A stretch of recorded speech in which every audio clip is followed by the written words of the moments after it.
She was told to keep it simple a bravo, but her piano performance sparked a standing ovation part. It was a Tuesday afternoon when everything changed for her.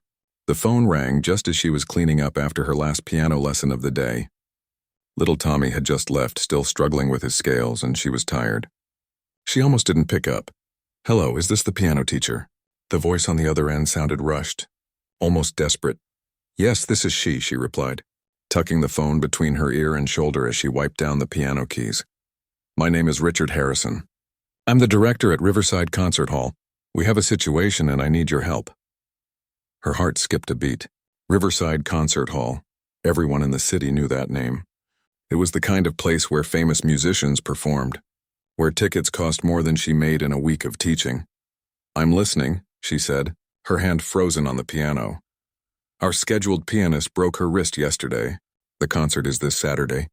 I've been calling everyone I can find, and your name came up from the music school.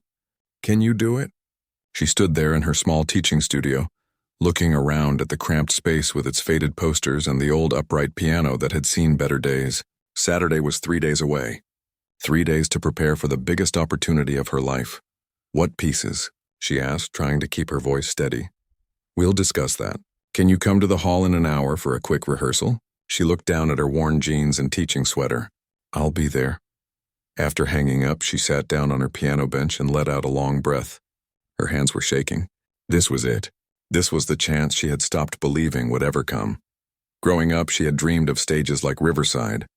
Her grandmother had taught her to play on an old keyboard in their tiny apartment. They couldn't afford real lessons, but her grandmother had learned as a girl back in China, and she passed down everything she knew. Every evening after school, they would sit together, her grandmother's wrinkled hands guiding her small fingers across the keys. "You have a gift, little bird," her grandmother would say. "One day the whole world will hear you play." But life had other plans. When she turned 19, she got accepted into the conservatory on a partial scholarship. It was the happiest day of her life. For 1 year, she studied with real masters, practiced on grand pianos, and felt like she was finally where she belonged. Then her grandmother got sick. The medical bills piled up. She had to choose between her dreams and her family. The choice was obvious, even if it broke her heart. She dropped out and started teaching piano to children in the neighborhood. That was 9 years ago. She was 28 now, and most days she had made peace with how things turned out. She loved her students, even the ones who couldn't keep rhythm to save their lives. But sometimes, late at night, she would play for herself and wonder what might have been. Now, driving toward Riverside Concert Hall, those old dreams came rushing back. Her car rattled as she merged onto the highway. The check engine light had been on for weeks, but repairs would have to wait. Everything would have to wait. The concert hall rose up before her like a palace. Glass doors, marble steps, and elegant columns that seemed to touch the sky. She parked in the back lot, checked her reflection in the rearview mirror, and tried to tame her hair. It didn't help much. Inside, the lobby took her breath away. Crystal chandeliers hung from high ceilings. Thick carpet muffled her footsteps. Everything gleamed with a kind of wealth she had only seen in movies. "You must be the pianist."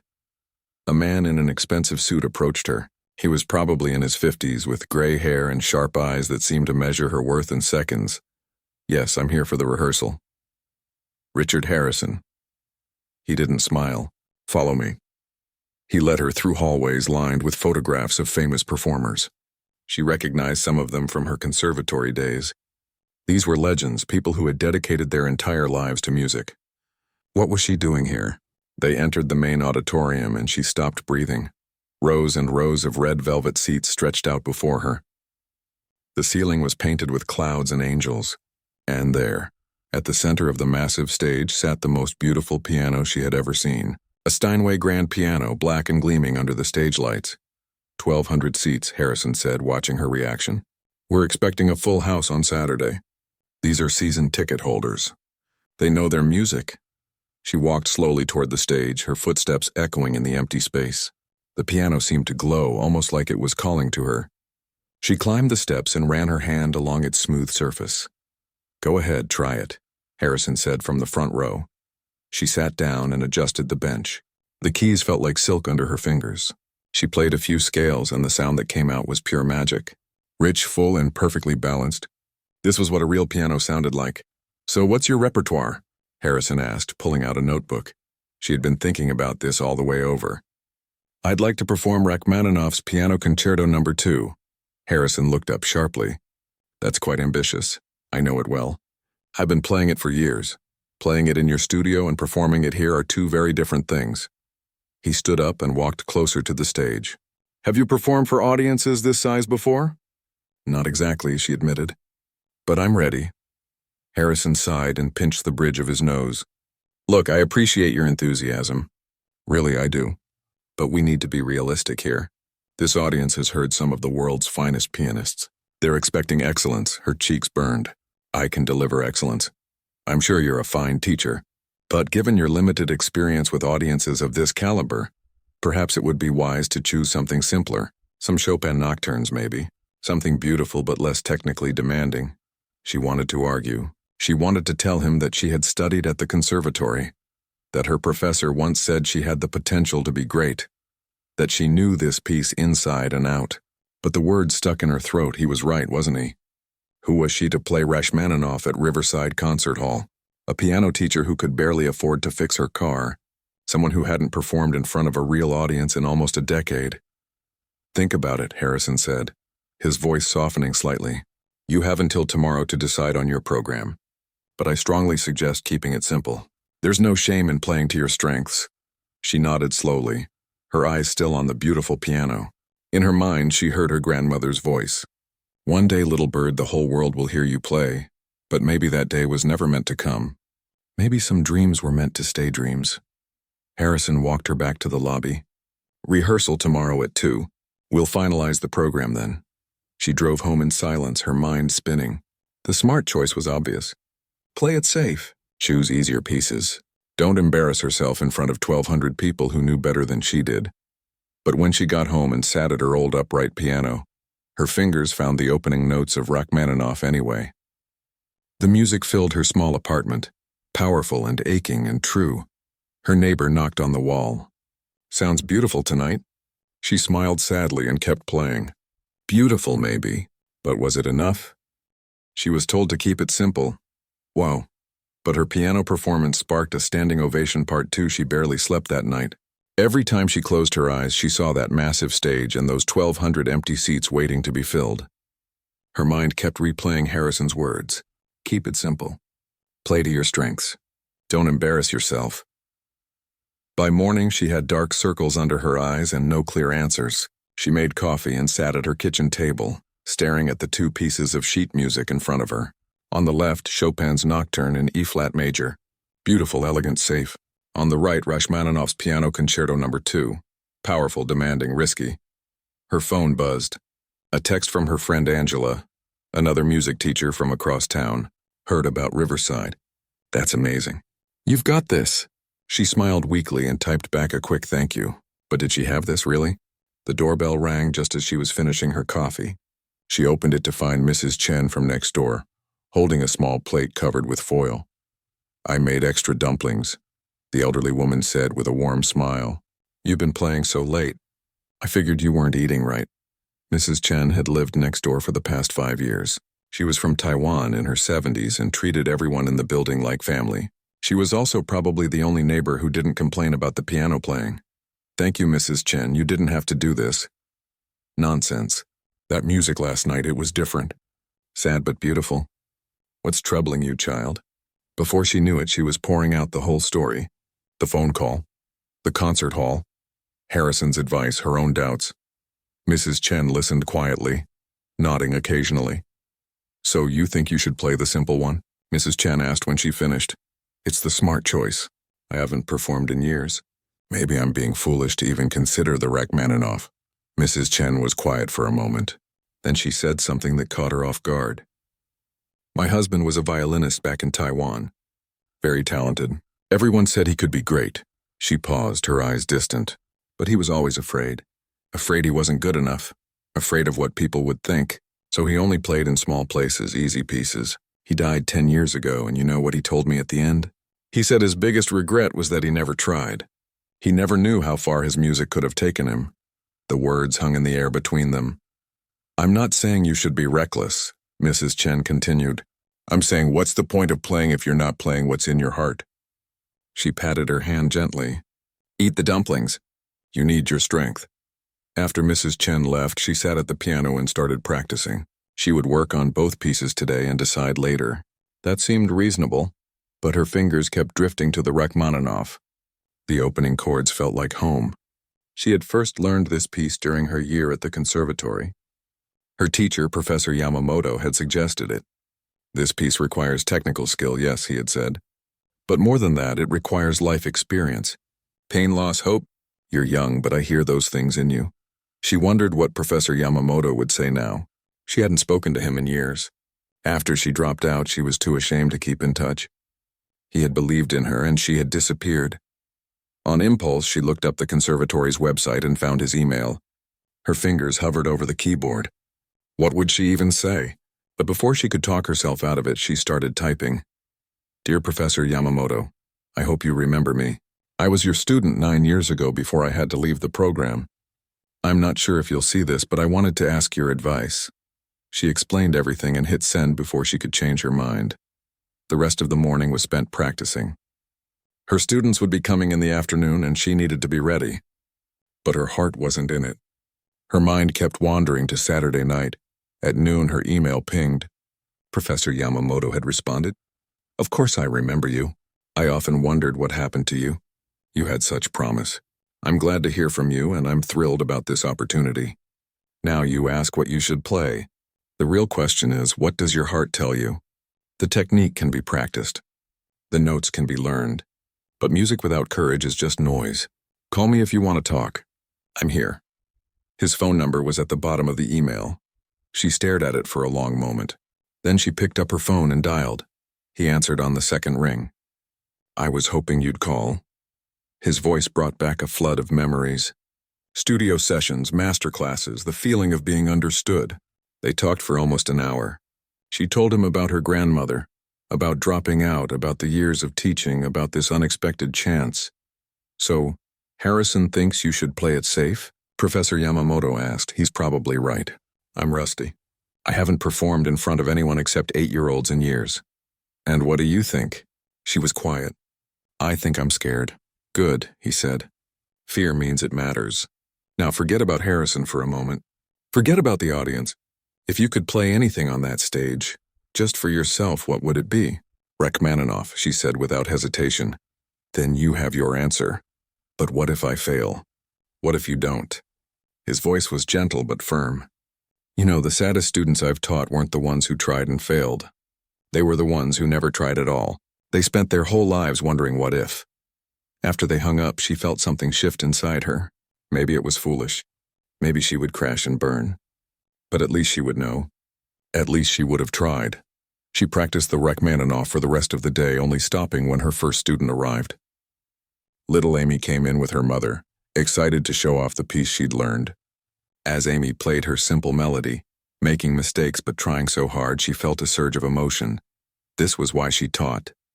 This was why music mattered. It wasn't about perfection. It was about the courage to try, to express, to be vulnerable. That evening she went to the cemetery. She hadn't visited her grandmother's grave in months. Life had been busy and the drive was long, but tonight she needed to be there. She sat on the grass next to the simple headstone and talked like her grandmother could hear every word. I got a chance to play at Riverside, Grandma, just like you always said, but I'm scared.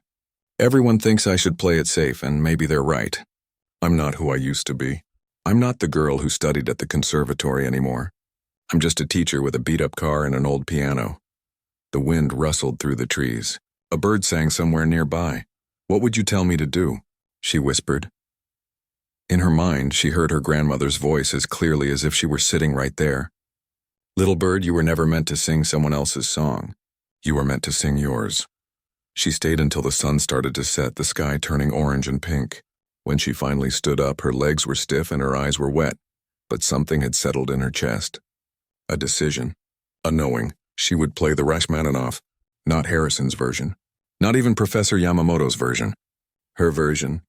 The version that had lived inside her for 9 years, growing and changing with every student she taught, every bill she worried about, every night she played alone in her apartment. Driving home, she felt lighter than she had in days. Yes, she was scared. Yes, she might fail spectacularly, but at least she would fail being true to herself. When she got back to her apartment, she texted Harrison, "I've made my decision about the program. I'll tell you at rehearsal tomorrow." His response came quickly, "I hope you've made the wise choice." She smiled and put down her phone. Wise, maybe not, but it was her choice. She sat at her piano and played late into the night. Mrs. Chen knocked on the wall around 11. "Beautiful, dear, but get some sleep. You need rest too." She played one more passage, then finally stopped. Her fingers were sore, but her heart felt full. Tomorrow she would face Harrison and the reality of what she had decided. But tonight she let herself dream. She imagined walking onto that stage, sitting at that beautiful Steinway and playing the music that had been waiting inside her all these years. Maybe it was foolish. Maybe she was setting herself up for heartbreak. Or maybe, just maybe, this was the moment everything changed. She was told to keep it simple. Abo. But her piano performance sparked a standing ovation part. 3 the next morning arrived too quickly. She woke up with her heart already racing, knowing that today she would have to tell Harrison her decision.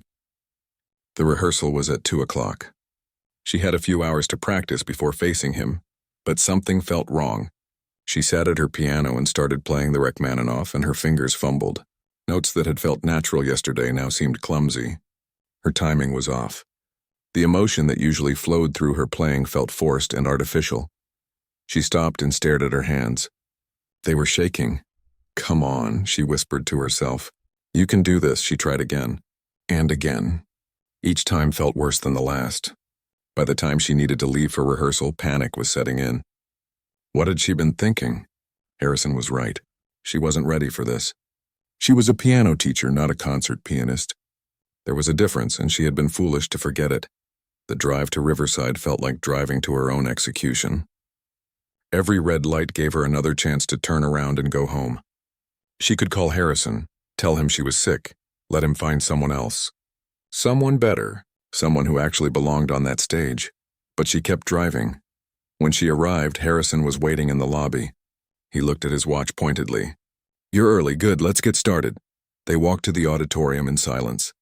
The stage lights were already on, and the Steinway sat there like a beautiful, terrifying challenge. "So," Harrison said, settling into his front row seat, "what's your decision?" She climbed onto the stage, her legs feeling weak. She sat at the piano and placed her hands on the keys. "I want to play the Rachmaninoff." Harrison closed his eyes and sighed deeply. "I was afraid you'd say that. I know it's risky, but I can do this. I just need you to trust me." "It's not about trust," Harrison said, leaning forward. "It's about reality. These people are paying good money. They expect a certain standard. Can you honestly tell me you're ready to deliver that?" She wanted to say yes. She wanted to be confident and strong. But sitting there under those bright lights with those empty seats staring at her like 1,000 judging eyes, she couldn't find the words. "Show me," Harrison said. "Play it now. Let me hear what you've got." This was her chance. She took a deep breath and began. The first few measures went well. She had practiced this opening so many times it was almost automatic. But then, as the piece built in complexity, her mind started racing. She thought about the audience that would be here. She thought about all the ways she could mess this up. She thought about Harrison sitting there, waiting for her to prove him right. Her fingers slipped. She missed a note, then another. The rhythm faltered. She tried to recover, but the more she thought about it, the worse it got. The music that had felt so natural at home now felt like a foreign language she was struggling to speak. She stopped playing. Her hands dropped into her lap. The silence in the auditorium was deafening. "I'm sorry," she said quietly. "I can do better. Let me try again." "Don't," Harrison said, standing up. His voice wasn't angry, just tired. "Look, I appreciate your ambition. I really do. But this isn't going to work. Not with this piece. Please, just give me another chance. I'm just nervous. On the night, I'll be better." Harrison walked toward the stage. "You're nervous now with just me here. How do you think you'll feel with 1,200 people watching? With critics in the audience? With your name in the program?" He softened his voice. "I'm not trying to be cruel. I'm trying to be honest. The Chopin pieces would be beautiful. You could do them justice. Why not go with something you can actually handle? Every word felt like a punch. Because he was right. She had just proved him right. She couldn't even get through it in rehearsal. I need to think about it, she managed to say. Fair enough, but I need your final decision by tomorrow morning. If you're not confident with the Rachmaninoff, we go with the Chopin. Agreed? She nodded, not trusting herself to speak. The drive home was a blur. She didn't remember getting in her car or navigating through traffic. She just found herself sitting in her parking lot staring at nothing. Her phone rang. It was Angela. How did rehearsal go? Terrible, she said. And then she started crying. She told Angela everything through broken sobs. How she'd failed. How Harrison was right, how she'd been stupid to even try. Come over, Angela said immediately. Don't sit alone right now. But she didn't want company. She didn't want sympathy. She went up to her apartment, walked past her piano without looking at it, and collapsed on her bed.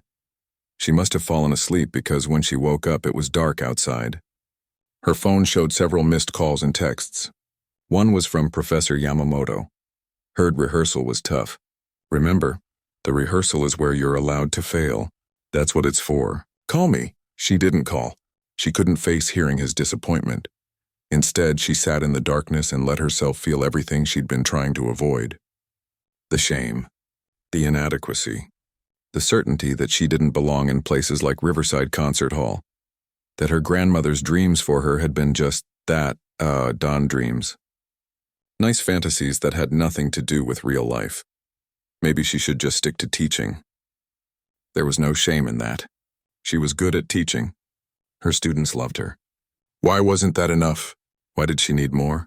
Around midnight, there was a soft knock on her door. She considered not answering, but the knock came again, gentle but persistent. It was Mrs. Chen holding a thermos. Tea, she said simply. Green tea with honey. Good for broken hearts. I'm fine, she lied. Mrs. Chen gave her a look that said she wasn't fooling anyone and walked right in. She poured 2 cups of tea and sat at the small kitchen table. Sit, she commanded. They sat in silence for a while, sipping tea. Finally, Mrs. Chen spoke. You failed today? Completely. Good. She looked up, confused. Good? Failure is information, Mrs. Chen said. It tells you something. What did it tell you today? That I'm not good enough. That I should have listened to Harrison from the start. Mrs. Chen shook her head. No, that's not what it told you. It told you that fear makes you play badly. It told you that when you think about the audience instead of the music, you lose yourself. It told you that you need to find a way back to why you love this piece. But what if I can't? What if Saturday comes and the same thing happens? Then you will have tried, Mrs. Chen said firmly. But right now you're giving up before you've really fought.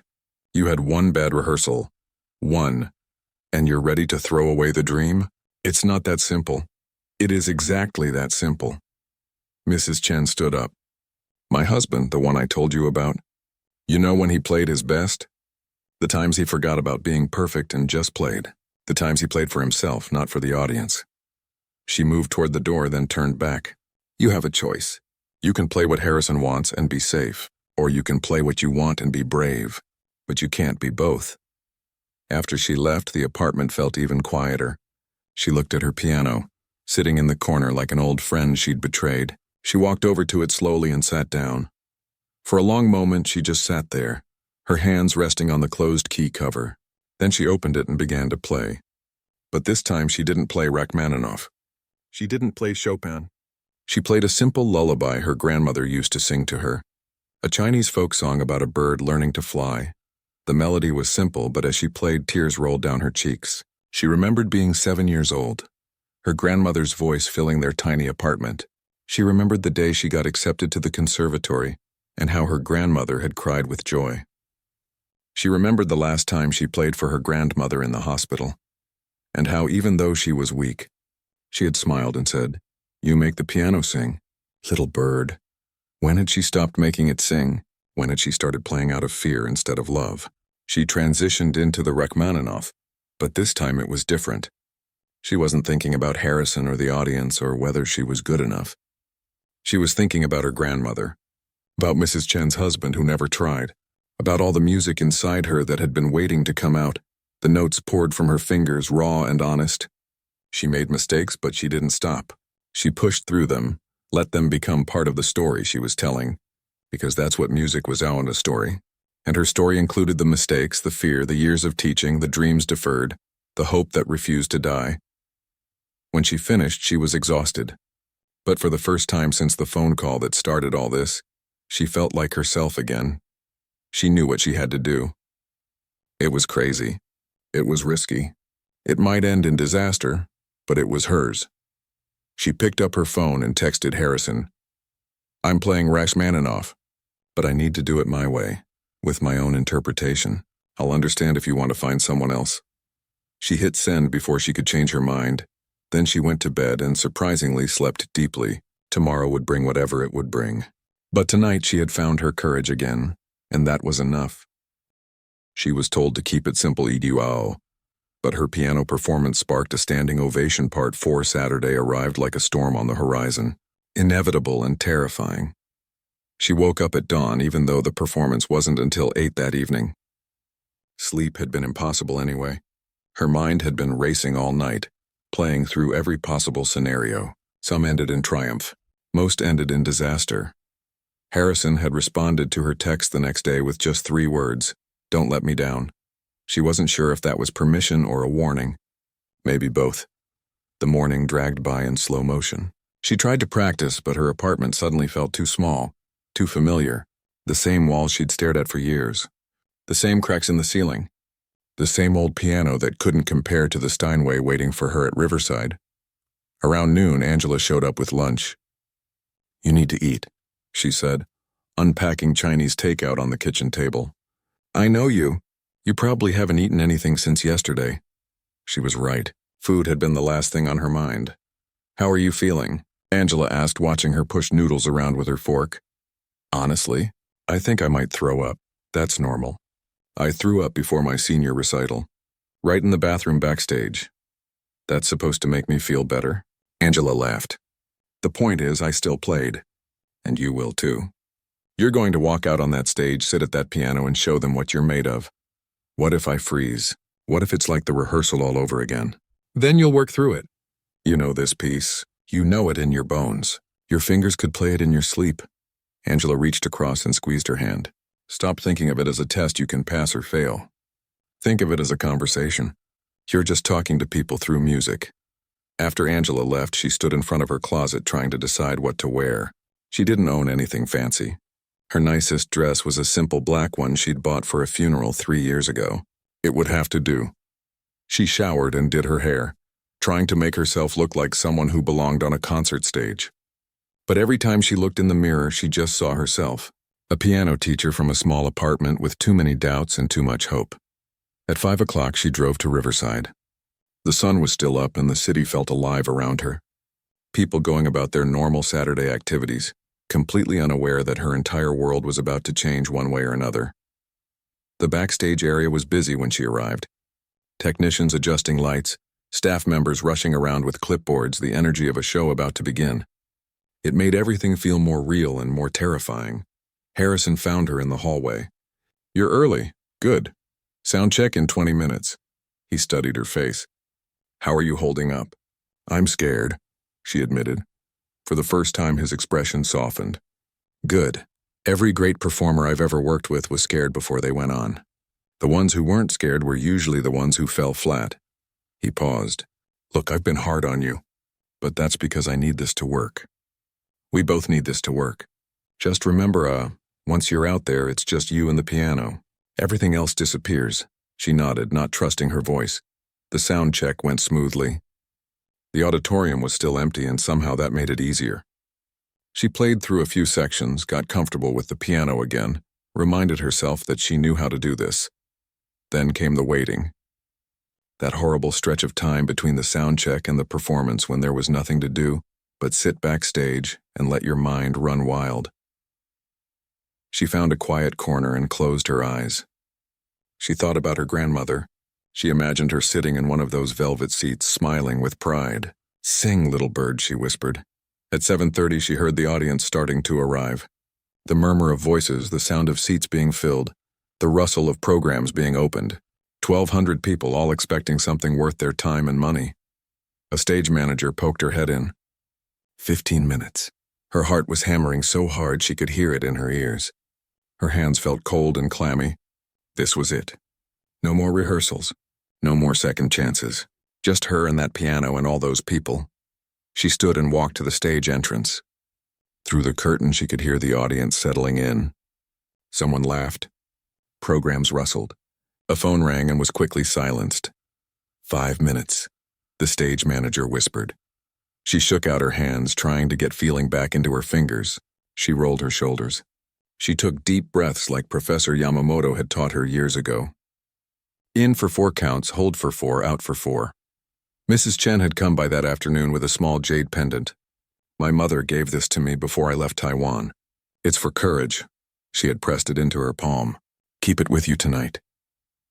She reached into her pocket now and felt the smooth stone. Courage. She needed all she could get. Places, the stage manager said softly. This was it. The moment she'd been dreaming about and dreading in equal measure. The moment that could change everything or confirm all her worst fears about herself. Harrison appeared beside her. Remember, trust yourself. You've got this. The house lights dimmed. The audience quieted. The stage manager gave her a nod. She walked out onto the stage. The spotlight hit her like a physical force. Bright and hot and blinding. For a second, she couldn't see anything beyond it. Just white light and darkness. Then her eyes adjusted. The auditorium stretched out before her. Every seat filled.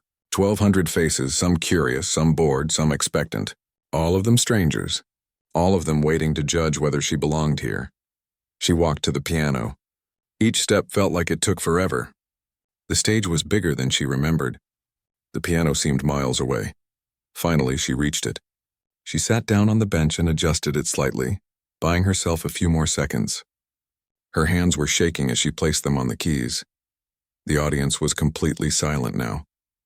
Waiting. Watching. She looked down at her hands, pale against the black and white keys. These hands that had taught hundreds of scales to distracted children. These hands that her grandmother had guided across a keyboard so many years ago. These hands that had played this piece in her tiny apartment more times than she could count. She took one last deep breath, and then she did something she hadn't planned. Something that came from pure instinct. She closed her eyes. If she couldn't see the audience, maybe she could forget they were there. Maybe she could pretend she was back in her apartment, playing for herself, playing for her grandmother, playing because the music demanded to be played. She began. The first notes filled the auditorium, soft at first, almost tentative. But then, as she let herself sink into the music, they grew stronger, more confident, more alive. She wasn't thinking about technique now. She wasn't thinking about Harrison or the critics or whether she was good enough. She was just playing, letting the music move through her like water, like breath, like something that had always been inside her waiting to come out. The piece built slowly, carefully. She took her time with the quieter passages, not rushing through them the way she had in rehearsal. She let each note breathe, each phrase speak, and then came the first big crescendo. Her fingers flew across the keys and she felt the power of the Steinway beneath her hands. This wasn't her old upright. This was an instrument that could match the emotions she was pouring into it. Every dynamic, every nuance, every feeling came through crystal clear. She made a mistake in the second movement. Her finger slipped, hit a wrong note. For a split second, panic tried to grab hold of her, but she pushed through it, let the next notes cover it, kept the momentum going. Because this wasn't about perfection, it was about truth. The music swelled around her. She was dimly aware that her eyes were still closed, that she was swaying slightly with the rhythm, that nothing existed except this moment and this piece and this piano. She thought about all the years she'd spent wondering what if. All the times she'd played this piece alone, imagining what it would be like to play it for real. All the dreams she'd set aside because life got in the way. But right now, in this moment, none of that mattered. Because right now she was flying. The music lifted her up and carried her forward. She wasn't a piano teacher with a beat-up car and a small apartment. She wasn't someone who'd dropped out of conservatory. She wasn't someone defined by her limitations. She was a musician, pure and simple. And she was doing what she was born to do. The third movement came fast and demanding. Her hands moved almost without conscious thought, muscle memory taking over, hours and hours of practice paying off. but it wasn't mechanical. Every note carried emotion.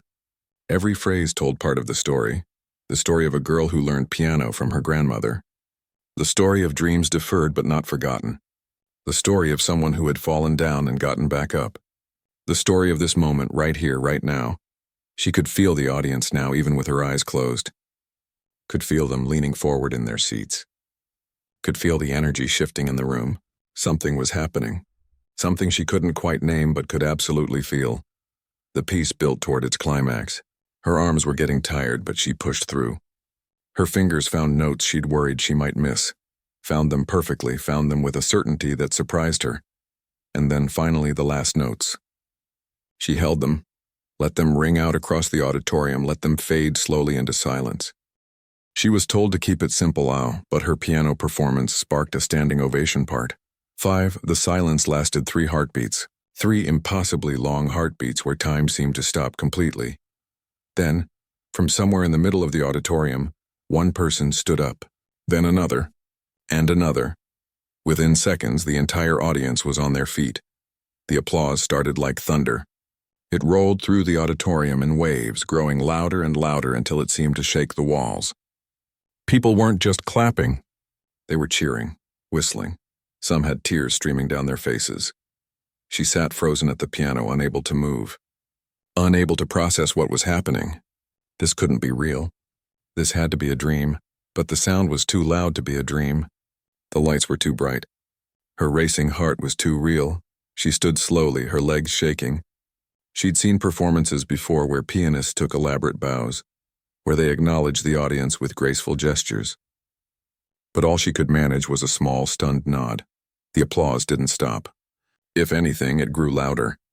She looked out at the sea of faces and suddenly spotted Mrs. Chen in the 5th row.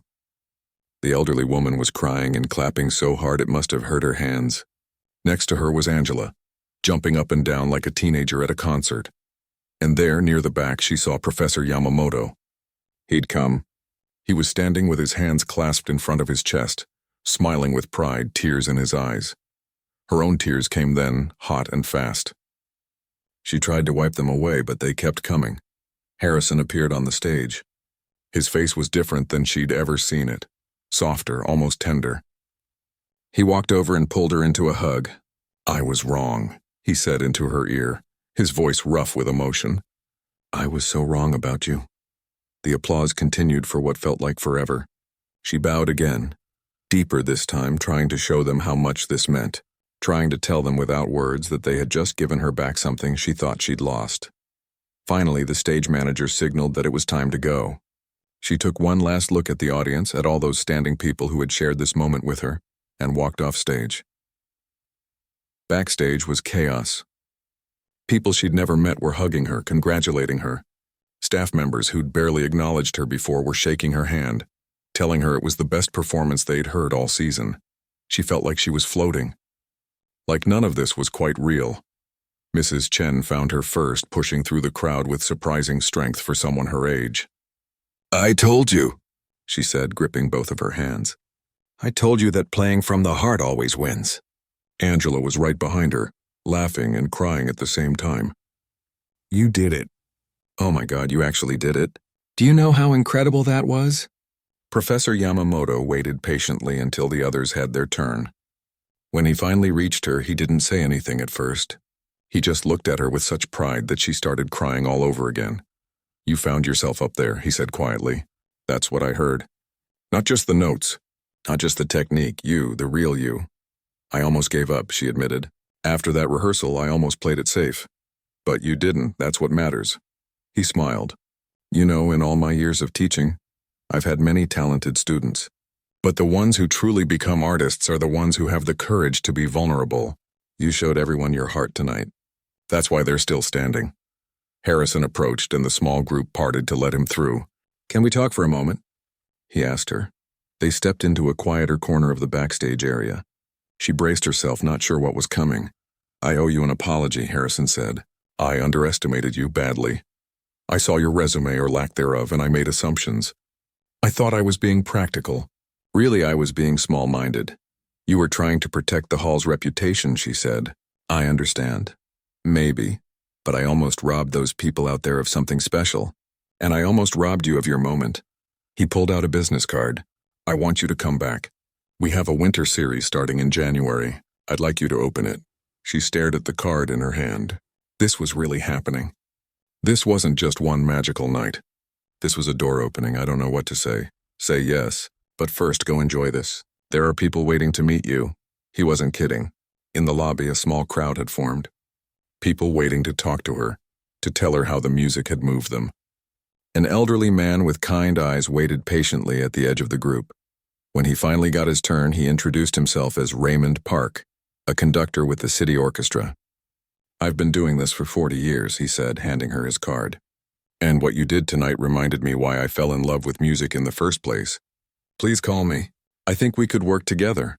A younger woman, probably in her 30s, approached nervously. I hope this isn't weird, she said.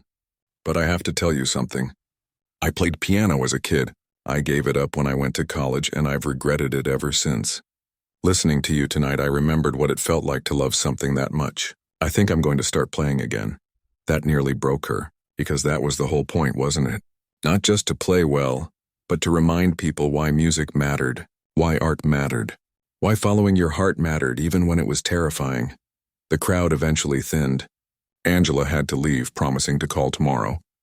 Professor Yamamoto gave her one more hug before heading out. This is just the beginning, he told her. Remember that. Mrs. Chen was one of the last to go. You should get home and rest. Big day tomorrow. Tomorrow? You don't think this ends here, do you? People will be talking about this performance. Opportunities will come. Your life just changed, dear. Get some sleep while you can still think clearly. Finally, it was just her and Harrison and the cleaning crew starting to work on the auditorium. You can go through the main entrance, Harrison said. The stage door locks automatically. She walked through the empty lobby one last time. The lights were dimmed now, and her footsteps echoed on the marble floor. She paused and looked back at the auditorium doors. Behind them was the stage where just an hour ago everything had changed. The drive home was surreal. The same streets she'd driven down 1,000 times looked different somehow. Or maybe she was different. Maybe both. When she got to her apartment building, she sat in her car for a moment, just breathing. Her phone had been buzzing all night with messages, texts from former conservatory classmates who'd heard about the performance, an email from a music blog asking for an interview, 3 voicemails from numbers she didn't recognize. She climbed the stairs to her apartment slowly, exhausted but wired at the same time. When she opened her door, everything looked exactly the same. The same small kitchen, the same worn furniture, the same old upright piano in the corner, but it felt different. Because she was different, she walked to her piano and sat down. Her fingers were sore, her arms ached, and she was more tired than she'd been in years. But she played anyway, just a simple melody, the lullaby her grandmother used to sing. As she played, she looked around her apartment with new eyes. Yes, it was small. Yes, the piano was old. But this was where she'd kept her dream alive all these years. This was where she'd practiced late into the night. This was where she'd decided to be brave. She thought about that phone call just a week ago. The call that had changed everything. What if she hadn't answered? What if she'd said no? What if she'd listened to the doubts and played it safe? She would have missed this. All of this. Her phone buzzed again. Another message. But she ignored it. Right now, in this moment, she just wanted to sit at her piano and feel grateful. Grateful for her grandmother who'd taught her to play. Grateful for Mrs. Chen who'd encouraged her. Grateful for Professor Yamamoto who'd believed in her. Grateful for Angela's friendship. Grateful even for Harrison's doubts because overcoming them had made the victory sweeter. And grateful for herself. For the part of her that had refused to give up, even when giving up would have been easier. She played until her fingers couldn't move anymore. Then she finally went to bed, still wearing the simple black dress, too tired to change. As she drifted off to sleep, she heard her grandmother's voice one more time. I told you, little bird. I told you the whole world would hear you sing. She smiled in the darkness. I know, Grandma. I know. Tomorrow would bring new challenges. There would be more performances, more pressure, more opportunities to doubt herself. But tonight, she had proved something important. Not to Harrison. Not to the audience. Not even to herself, really. She had proved that dreams don't die. They just wait, They wait for the moment when you're brave enough to reach for them again, when you're ready to risk everything for what matters most. And when that moment comes, when you finally step onto that stage and play your truth, the whole world stands up and applauses. Not because you were perfect, but because you were real. And real, it turns out, is what people have been waiting to hear all along. She had been told to keep it simple, to play it safe, to know her place, but she had chosen to be brave instead. And that had made all the difference.